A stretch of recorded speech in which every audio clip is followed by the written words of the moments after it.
오늘도 역경로에서 오침 중인 손찬이 형을 조은이 급히 깨우니 손찬이 형이 놀라 묻기를 쿠팡을 열지도 않았는데 어찌 제정신이 돌아온 것이오? 이에 조은이 답하길 내 병은 가끔 발작하는 예형의 광질과 같은 것이니 개념시 마시오. 그보다 고순을 할 때가 되지 않았소.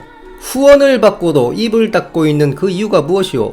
동엽 봉제를 아시오. 주나라 성왕은 어린 시절 동생에게 오동나무 잎사귀에 내 너를 후에 임명한다 하였고, 성왕이 장성하여 왕이 되자 천자의 말에는 장난이 없는 법이라는 간언에 따라 어린 시절에 그 약속을 지켰던 것이오. 신의 문공은 어떻소?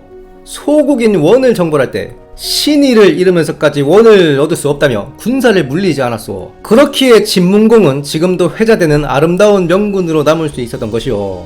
허나 그대는 어찌하여 이러한 사소한 신의도 지키지 못하는 것이오. 이에 손찬이 형이 변명하기를 고순 그자는 너무 기록이 없어서 분량이, 조은이 공손찬의 변명에 혀를 끌끌 차며 그것은 간단한 일이오. 안 그래도 우리 역경루 잡장들의 근황을 궁금해하는 자들이 많다 들었어. 잡장 스토리로 한 2분을 먹고 들어가는 것이오.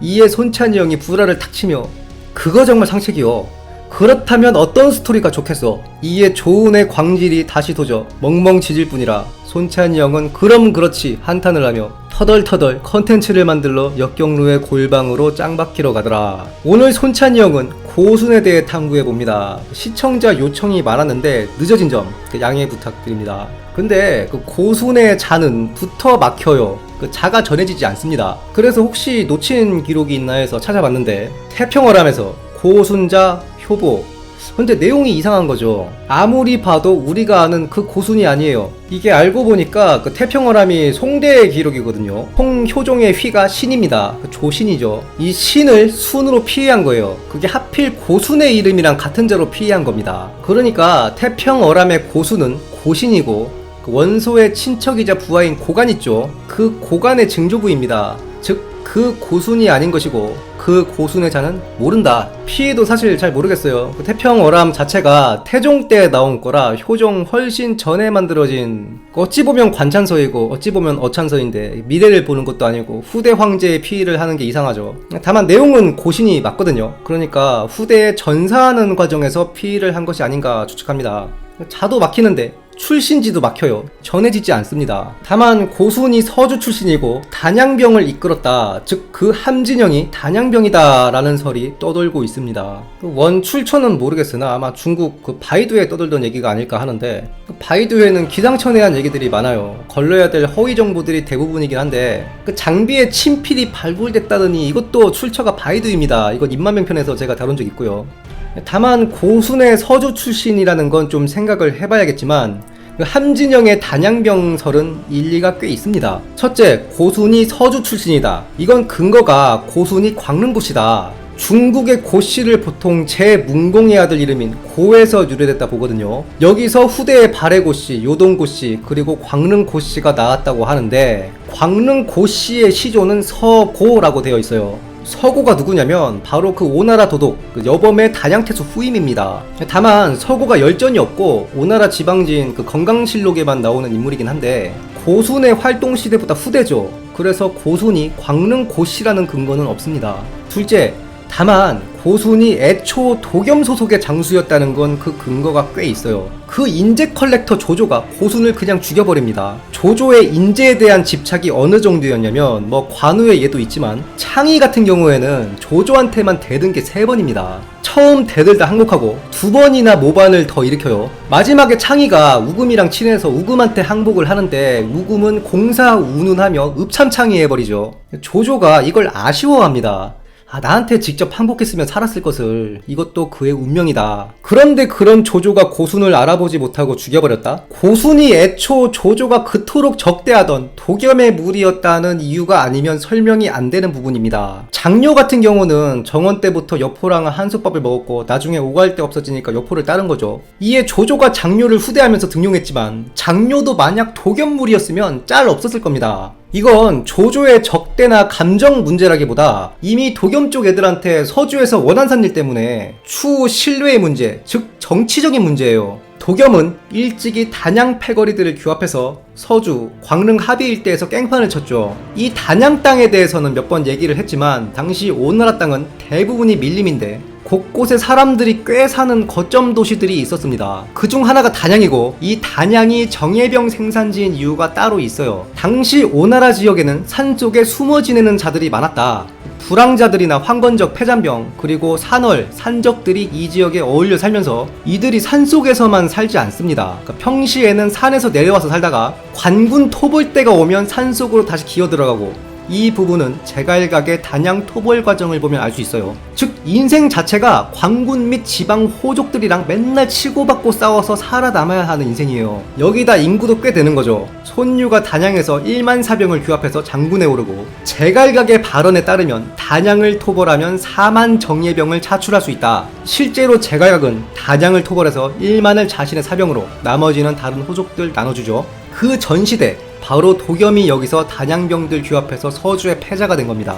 고수는 아마 이때부터 도겸을 따랐을 것이다 라고 추측할 수 있는 거죠. 그리고 이런 전제하에 세 번째로, 함진영이 언제부터 있었냐. 당연히 고순이 여포군에 합류하면서 갑자기 징발한 부대는 아닐 거예요. 물론 나중에 위소관 때 평시 지휘권은 빼앗기지만 고수는 기본적으로 단독 지휘권이 있었습니다. 이건 본래 여포를 따르던 기병 중심의 병력이 아니었음을 의미하죠. 한 가지 얘가 항맹이 반란을 일으킬 때 여포가 고순의 진영으로 도망오니까 고순이 가장 먼저 한 게 도독장, 즉 인수를 여포한테 넘긴 거예요. 이게 무슨 뜻이냐면 그 도망온 여포의 채통을 지켜줌과 동시에 이건 원래 내부대인데 자 이제부터 당신이 지휘관입니다 이거거든요. 그럼 고순의 이 700여 부대의 출처가 어디냐. 유비가 진군의 간언을 듣지 않고 원수를 토벌하러 가면서 사마 장비를 합의에 남기는데, 기록에는 조표와 장비가 서로 실수한 게 있어 유비가 없을 때 개싸움이 났다 되어 있는데 이건 말이 안 되고요. 그 소설 연희마냥 술 먹고 팼네 이건 더 말이 안 되는 거고,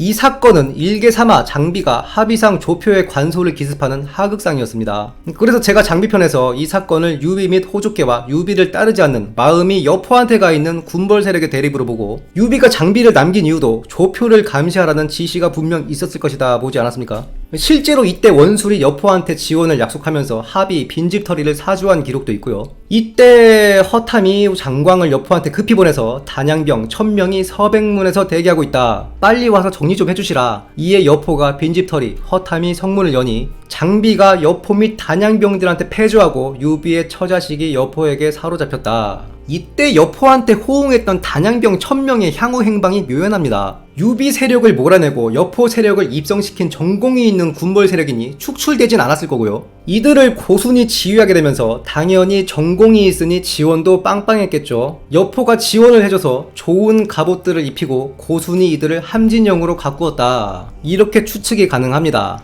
함진영은 700명인데 단양병은 1000명이다. 안 맞지 않느냐? 이건 완편과 간편의 개념을 이해해야 됩니다. 이건 제가 설명한 적이 있는데 꼭 7군이라 해서 항상 완편 병력 8만여 병력이 유지되는 게 아닙니다. 영웅기의 기록에도 함진영을 설명할 때 700여 병사를 1000명이라 하면서 호활 1000인이다 이런 기록이 있는데, 즉 함진영은 원래 완편 기준 1000명의 부대인데 모종의 이유로 700여 명만 유지가 되었다. 꼭 완편 간편이 아니더라도 우리 지금 군대도 신병 안 들어오면 말도 안 되게 병력이 빠지는 경우가 있어요. 그 짱군무 들어보셨어요? 이런 시즌에는 근무 작살납니다. 이것까진 너무 쓸데없는 추측인데 왜 700명을 호활 1000명이라 했느냐. 원래 1000명이 완편인 부대인데 돈 문제 때문에 700명만 꾸려서 좋은 장비를 사줬다. 즉 경제적 이유로 700명으로 간편하였다 이렇게 봅니다. 고순의 단양 출신설에 대한 근거는 더 있는데 본격적으로 고순의 일대기에 들어가면서 후술하겠습니다. 고순이 역사에 처음 등장하는 시기는 여포가 서주를 탈취한 이후입니다. 갑자기 뜬금없이 나타난 무장이 함진영이라는 정예부대를 이끌었다는 자체가 이 함진영의 출처가 단양병이라는 또 다른 하나의 간접 근거가 되겠죠. 원술이 항맹과 진궁에게 모반을 사주하여 항맹이 야밤에 반란을 일으키는데 이때 여포는 나체 상태로 첩을 데리고 고순의 진영으로 도망하였다. 고순이 도독장을 여포한테 넘기고 뭐 생각나는 거 없으십니까? 물으니 여포가 한해 사투리를 들었다. 고수는 바로 한해 사람 항맹의 모반임을 간파하고 바로 항맹의 진영을 털어서 토벌합니다. 여기서 조성이 이건 다 원술의 관계요. 나는 가담하지 않았어 하니 여포가 또 누가 공모했나 묻는 거죠. 진궁도 공모했어. 진궁의 얼굴이 새빨개지는데 여포는 진궁의 죄를 묻지 않죠. 그리고 조성에게 그대가 권하여 한마디 칭찬만 하고 이 사건을 덮었다. 진궁이 왜 모반에 공모했는지는 진궁편에서 자세하게 얘기했습니다. 다만 고순과 진궁의 사이가 안 좋았다, 이런 이유일 것입니다. 고순은 여포를 진심으로 존경했어요. 다른 이유는 없습니다. 그냥 동탁을 뺀 영웅이기 때문이에요. 합의 내란에서 단양병들이 여포를 내세운 것도 같은 이유입니다. 이것도 고순이 단양병과 연관이 있다는 하나의 근거예요. 참고로 당시 여포가 연주를 탈취해서 조조를 골로 보낼 뻔하고 서주를 꿀꺽할 수 있었던 게 지금은 배반의 아이콘으로 설명할 때 더 차용되지만 동탁을 뺀 명성 때문입니다. 그리고 사실 여포와 진궁의 관계는 군주와 가시인이라기보다 CEO와 대주주의 관계라 보는 게 맞아요. 고순은 여포를 진심으로 존경하고 주군으로 따르는데 진궁은 자꾸 여포를 이용하려고만 하는 게 보이는 거죠. 앞선 모반도 진궁이 CEO 해임하려고 기습적 주주총회를 열다가 실패한 거나 마찬가지거든요. 그러니까 고순이 좋아할 리가 없고 둘의 사이가 좋을 수가 없는 겁니다. 고순의 여포에 대한 존경심은 여러 곳에서 볼 수 있는데 여포와 장패 간에 돈 문제가 발생하죠. 여포가 낙야상 소건을 협박해서 공물을 받기로 했는데 이걸 장패가 두드러 패고 중간에서 인마이 포켓해버립니다. 이에 여포가 대노하여 장패를 치려하니 고순이 말리면서 뭐라 하냐면 장군께서는 친히 동탁을 배웠고 그 명성을 사방에 떨쳐 모두가 두려워하지 않습니까? 괜히 출병했다가 발리면 모양이 빠져버리고 잃을 평판이 적지 않다. 사실 삼성간호 이런 건 후대의 창작이고 심지어 정원은 양부도 아니었습니다. 전술했듯이 당시 여포는 동탁을 뵌 것으로 오명보다는 상당한 명성을 떨쳤다. 여포에 대한 고순의 존경심도 거기서 나오는 겁니다. 나처럼 이렇게 당신을 존경하면서 따르고 두려워하는 자들이 많은데 그 평판에 흠이 가서야 되겠느냐, 이런 뜻이에요. 다만 여포는 고순의 간언을 듣지 않고 군을 움직였다가 장패를 손봐주지 못합니다. 결국 모양만 빠지게 되었고 장패랑은 화친하죠. 고순이 이토록 여포를 존경하고 진심으로 따르면서도 간언을 마다하지 않았는데 나라가 망하는 이유는 충신이 없어서가 아니라 그들이 쓰이지 않기 때문입니다. 장군께서는 신중하게 생각하지 않고 행동하시다가 맨날 잘못되었구나 말하는 게 한두 번이 아닙니다. 여포는 고순의 말이 맞다고 생각하면서도 고순을 중용하지 않았다. 항맹의 반란을 진압한 공이 있는데도 또 항맹 같은 사태가 발생할까봐 고순의 지휘권을 빼앗아 친인척인 위속에게 넘겼고 전시에만 고순에게 함진영의 지휘권을 주었다. 그럼에도 고순은 여포에게 불만을 품지 않았다. 이렇게 고순을 중용하지 않은 몇 가지 추측되는 이유는 후술하겠습니다. 이 함진영은 앞서 설명했지만 700여 명의 부대로 장비가 잘 갖추어져 있고 절도가 있으며 반드시 함락한다 하여 쉽게 말하면 너는 이미 함락되어 있다. 고순과 함진영의 세가 어느 정도였냐면 하우돈도 박살내는데요. 198년 여포는 장료와 고순에게 유비를 치라 합니다. 갑자기 유비를 치인 이유에 대해서는 여러 가지가 있습니다. 군마로 시비 붙었다. 일단 이건 말도 안 되고 유비가 조조한테 붙을 걸 두려워해서 선제 공격한 거라 보는 관점도 있지만 당시 그 지역 상황을 보면 사실상 경제적인 이유죠. 여포가 유비를 살려둔 이유는 힘의 구도와 균형 때문인데 일단 이 시기에 여포가 다시 원술이랑 손을 잡죠. 그건 바로 유비의 이용 가치가 사라졌다는 것이면서도 가치가 있더라도 당장의 경제적 이득이 그 가치를 앞서버릴 정도로 당시 그 지역 경제 상황이 심각했던 겁니다. 여포가 장패랑 다툰 것도 상납 때문이고 같은 시기에 원술이 유총을 건드린 것도 돈 때문입니다. 이에 조조는 하우돈을 보내 소패를 구원하게 하는데 바로 고순과 그의 부대 함진영에게 격파당하는 거죠. 이에 조조가 순유의 가전을 채택하여 본격적으로 여포를 치게 되는 것입니다. 선빵 필승이라 진궁이 당장 기병을 끌고 출격하라 그러죠. 지친 조조 본대가 여포 본대를 치면 성에서 나와 협공하겠다. 만약 조조가 성을 공격하면 기병으로 성을 구원하면 된다. 그런데 여포의 처가 말리는 거죠. 고순과 진궁이 사이가 안 좋은데 변란이 일어날까 두렵다. 게다가 당신이 진궁한테 하는 대우가 조조가 했던 대우보다 안 좋지 않느냐, 어떻게 성을 맡기냐. 진궁이 원술과 짜고 한번 배반한 이력이 있죠. 그래서 요격을 포기하는데 이 장면이 공손찬이 관정의 간언을 채택하여 돌기병으로 원소의 배후를 치는 요격을 포기한 것, 유종이 조조군을 요격하여 사로잡을 수 있다는 왕위의 간언을 채택하지 않고 부손의 의견을 따라 항복한 것과 함께 상당히 아쉬운 장면 중에 하나인데요. 공손찬도 그렇고 여포도 기병전술 원탑이거든요. 여포편에서 간략하게 설명했지만 기병을 부리는 건 마치 군인들을 오토바이 태우고 질서정연하게 싸우게 하는 것과 같습니다. 상당히 난이도가 있고 사실 여포는 개인의 무력보다는 이 기병을 다루는 능력 때문에 가치가 있는 거예요.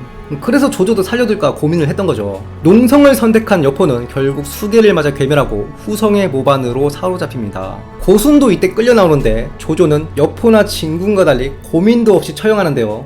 전술했듯이 고순의 그 근본이 독연 패거리였기 때문이라면 설명이 가능합니다. 영웅기의 묘사에 따라 위험이 있고 순수 결백하며 술을 마시지 않고 뇌물을 받지 않았던 고순은 그렇게 역사 속에 사라집니다. 그렇다면 여포는 왜 고순을 중용하지 않았느냐? 기록의 표면적인 이유는 고순이 너무 강직하고 간언이 직서적이라 불편해하였다라고 나오는데 사실 더 큰 이유가 있습니다. 전술했듯이 고순이 진궁과 사이가 좋지 않았는데 결국 진궁을 선택한 거라 봐요. 진궁은 여포에게 한때 계책으로 연주를 안겨주었었고 장막의 세력이 망하고 그 잔여 세력을 가지고 여포에게 귀부한 대주주입니다. 그래서 진궁이 모반에 가담한 걸 알았어도 눈 감아준 거였고 한편으로 고순을 중용하면 진궁과의 사이가 틀어질 것이며 또한 세력 내 내분이 일어날 수 있겠죠. 본인부터가 유비 세력 내 내분으로 서주를 취하지 않았습니까? 그게 두려운 거죠. 그래서 고순의 몇 안 되는 병건도 평시에는 빼앗고 한 거예요. 그러니까 여포의 용인술이 딱 거기까지인 거예요. 조조의 경우 수많은 인재들을 아우르면서도 그 모두 쓰임새에 맞게 쓰는 용인술을 가졌는데 여포는 고순과 진궁 달랑 둘조차 오르게 하여 제대로 사용하지 못하니 조조한테 패한 게 당연한 겁니다. 고순이 여포에게 했던 간언을 마지막으로 영상 마무리하겠습니다. 나라가 망하는 이유는 충신이 없어서가 아니라 그들이 쓰이지 않기 때문이다. 지금까지 고순에 대해 탐구해보았습니다. 영상이 유익하셨다면 구독, 좋아요, 알림 설정 부탁드리며 다음 시간에도 풍성한 내용으로 찾아뵙겠습니다. 감사합니다.